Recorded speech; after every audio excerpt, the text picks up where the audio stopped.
9ই জুলাই অর্থাৎ মঙ্গলবার বিপত্তারিণী পুজো উপলক্ষে উত্তর চব্বিশ পরগনা জেলার বারাসাত 1 নম্বর ব্লকের অন্তর্গত বড়া গ্রামে আনুমানিক 500 বছরের পুরনো সিদ্ধেশ্বরী কালী মন্দিরে মা বিপত্তারিণীর পুজো দিতে ভিড় জমিয়েছিলেন পুণ্যার্থীরা।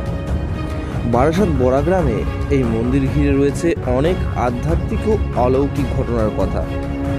আসুন শুনে নেওয়া যাক মন্দির কমিটির সদস্য অলোক ঘোষের মুখে। আনুমানিক 500 বছর পুরানো মন্দির। হ্যাঁ, অনেক উঁচু আছে, মানে এখানে আমাদের অনেক পুরানো একটা গল্প আছে, যে গল্পগুলো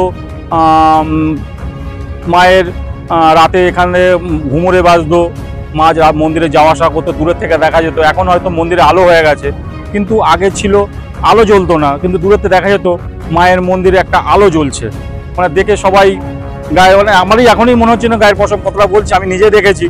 এবং দূরে থেকে শোনা যেত মায়ের মন্দিরে মা রাতে পুজো করছে, কাঁসর বাজছে, ঢাক বাজছে, এইসব।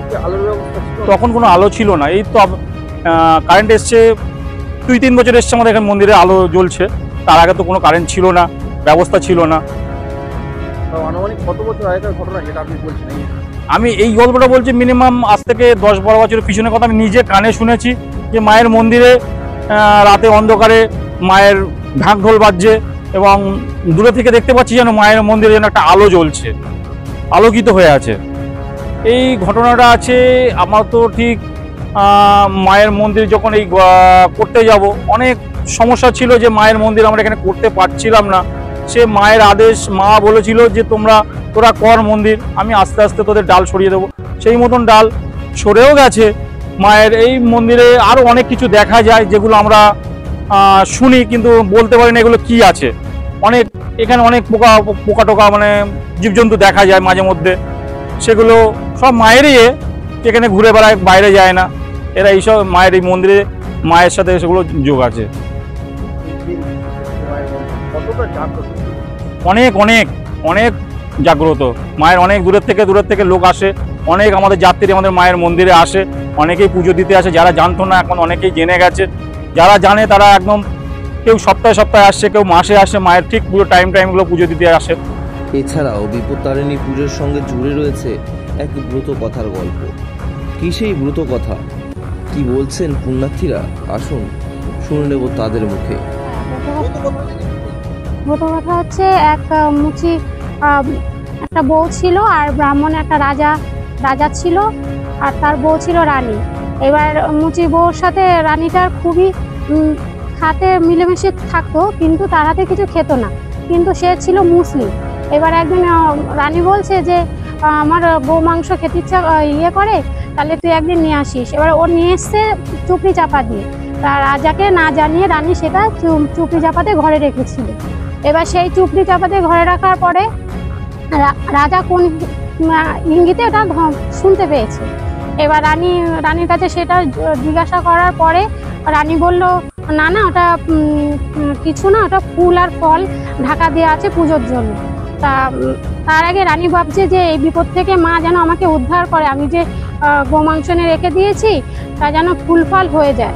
এবার মা বিপত্তারিণী ওর প্রার্থনা শুনতে পেয়েছে যে মা আমাকে বিপত্তারিণী থেকে উদ্ধার করো, আমি যে রাজা জানতে পেরেছে যে গোমাংস এনে রেখে দিয়েছি।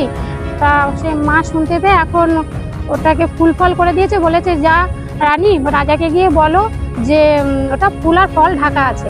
রাজা এসে জিজ্ঞাসা করার পর রানী ওটাকে খুলে দেওয়ার পরে দেখলো না সত্যি ওতে ফুল আর ফল আছে। তা যে ভক্তি করে ডেকেছে রানী, সে মা বিপত্তারিণী ওনার কথা শুনেছে। আর মা সে রানী বলেছে যে আমি এই বিপত্তারিণী পুজো সারা বছর ধরে করব। এর পাশাপাশি বর্তমান সমাজ ও যুব সমাজকে তাদের ধর্মের প্রতি বিশ্বাসী হওয়ার বার্তা রেখেছেন মন্দিরের অন্যতম সদস্য। আজকের দিনটা সবাই মিলে একসঙ্গে উপভোগ করছি, সবাই মিলে আনন্দ সহকারে গ্রামবাসীরা সবাই একত্রিত হয়ে এই পুজো করছি। এতে কি হয়, সবার সঙ্গে এমনি তো মানুষের সঙ্গে জানাশোনা হয় না, দেখাশোনাও হয় না।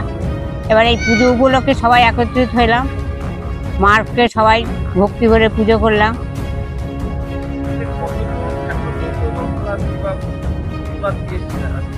এখানে প্রায় 100-র উপর পুণ্যার্থী এসে। হ্যাঁ, ধরে আছে? এই মন্দির বহু পুরনো। আমার শ্বশুর শাশুড়ির কাছে শোনা গেছে যে এই মন্দিরে একদিন মা নাকি ঘুরে বেড়াতো। আমার শ্বশুর এই মন্দির প্রথম তৈরি করেছিল, মানে ওই ঠাকুর তৈরি করেছিল প্রথম। তারপরে সবাই পুজো আর্চনা করতো। তারপর আমার ভাসুর ছিল, ভাসুর এই মন্দির আবার উদ্বোধন করেছিল, হাত দোয়া তৈরি করেছিল। সে মন্দিরও আবার ভগ্ন হয়ে গিয়েছিল বলে আবার এইসব এখন ইয়ং জেনারেশনের কমিটির লোকেরা এই মন্দির তৈরি করেছে। দেখা যাচ্ছে বর্তমান সমাজ অনেক ক্ষেত্রেই ইলেকট্রনিক গ্যাজেট যেমন মোবাইল এই সমস্ত আসক্ত হয়ে গিয়ে ধর্ম পূজাটাকে দেব দেবতা মানতে অনেকটাই নারাজ। জায়গা থেকে তাদের না, তাদেরকে আমাদের যে বাচ্চারা যে এখন মোবাইলের মধ্যে ডুবে থাকে, ঠাকুর দেবতা এসব কিছু বিশ্বাস করে না, জানে না। কিন্তু আমরা যারা বড়, আমাদের তো তাদের বোঝাতে হবে যে ধর্ম আছে, মা আছে, ঈশ্বর আছে, ভগবান আছে। যদি না থাকতো এই পৃথিবী এতদিন লয় হয়ে যেত। তাদের এই বারবার বোঝানোর ফলে তারাও এই মন্দিরে আসছে, তারাও এই পুজো কমিটির সঙ্গে করছে, যুক্ত আছে। তাদের উদ্যোগেই এই মন্দির তৈরি হয়েছে। তারা যদি উদ্যোগ না লাগতো তাহলে এই মন্দির তৈরি হতো না। তাই ওরাও আসছে মন্দিরে, ধর্ম বিষয়ে ওরাও আগ্রহী। বিষয়টা হচ্ছে বিপত্তারিণী পুজোর জন্য যে ধাগাটা বাঁধি, 13টা গিট, 13টা দুব্বো, 13টা সুতো দিয়ে বাঁধা হয়। এই বিপত্তারিণী পুজোতে অনেক কিছু রক্ষা হয় এই দড়িতে। বলছেন যে বিপদ রক্ষা করতেই কি 13টা গিট দিয়ে যে দড়ি? সব কিছুই। আর কি কি নিয়ম আছে এই পুজোর সঙ্গে জুড়ে? 13টা ফল, 13টা পান, 13টা সুপারি, 13 রকম ফুল এই পুজোর উপকরণে লাগে। হ্যাঁ।